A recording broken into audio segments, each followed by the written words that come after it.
Hi everybody, I'm Kathleen Byram, and I'm the author of Conversations with Dawnkey, a Bipolar Journey. It's available at Walmart and Barnes & Noble online, and also Amazon. Today I'd like to read to you from the book, from the chapter Early Spiritual Beliefs. My first memories of what I perceived as God were as a very, very young child.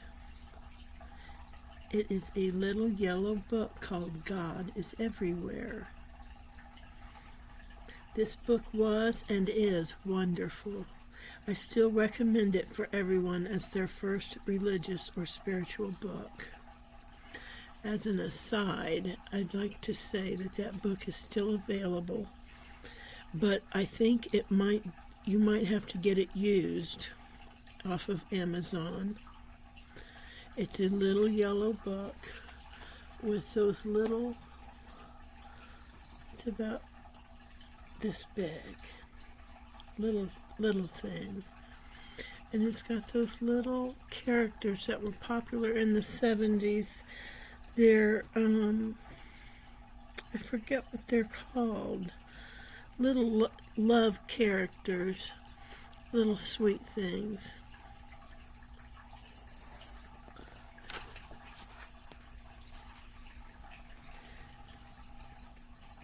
So you see, my first impression of God was loving and goodness.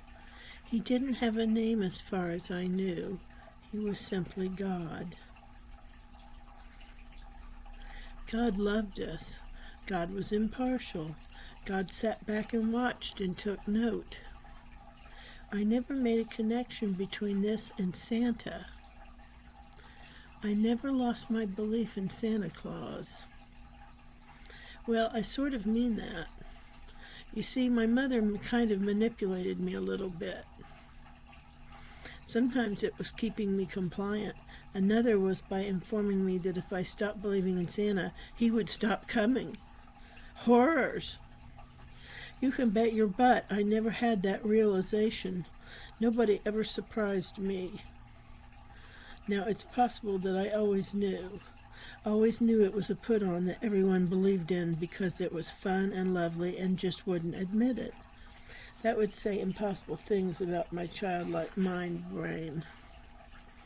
Anyway, God was like an idea, a sweet, loving, comforting idea.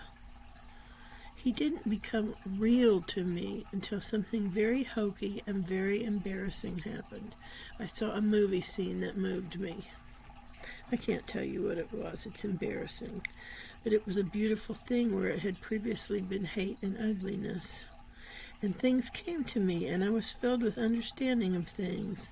This didn't happen until my 20s.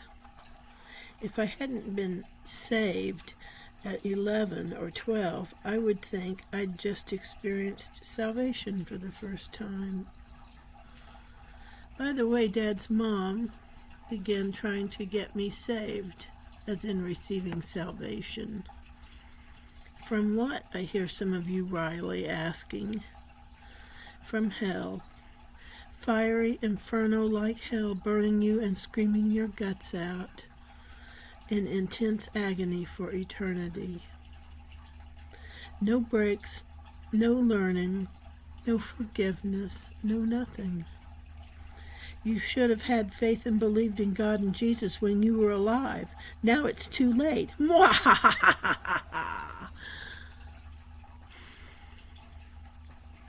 I bought it hook, line, and sinker. I was terrified. I couldn't believe. I couldn't force myself to believe it. I was horribly afraid if it was true, though. I felt it must be true, but I still couldn't believe it. I tried and tried praying to get salvation.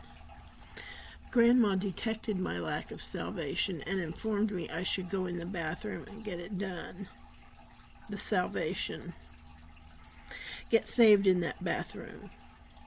confess your sins and say truthfully you believe Christ died on the cross and rose up again, and it was for your sins. And if you do not believe this, cannot believe this, will not believe this, whatever the case, you will go to burning fiery hell. The Jack Chick tracts didn't help. Neither did Revelations. And nighttime was scary, and that's what got Dad's attention. He was furious. He had gone through the same thing as a child.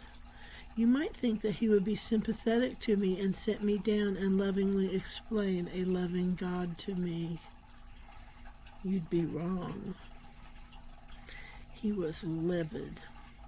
I remembered the screaming, the purple-faced rage, the mocking of Jesus Christ, the jokes, sacrilegious jokes about God and Christ.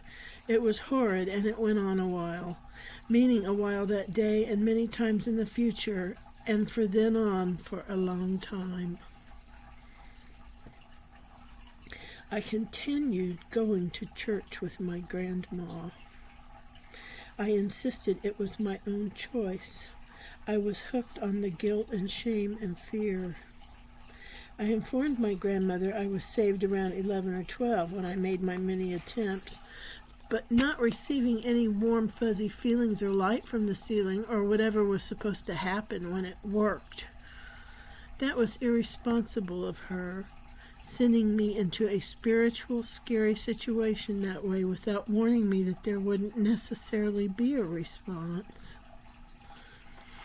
Of course, I hear many of you saying it was irresponsible of anybody to tell someone they are going to hell if they don't believe Christ died on a cross and rose to save them. So that was my situation when I was around 12.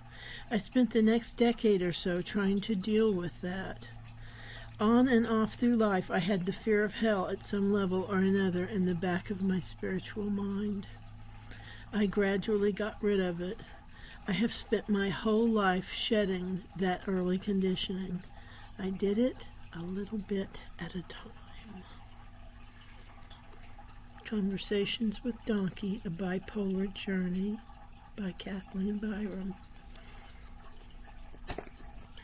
It's available at Amazon, Walmart, and Barnes & Noble online, and other places if you Google it. Thank you for listening. I would love it if you would comment on what I've said with your own experiences or thoughts or feelings. I love your comments when you do comment. And please consider liking and subscribing because that helps the algorithm bump me up so that I'm seen by more people. Thank you for listening. Bye-bye.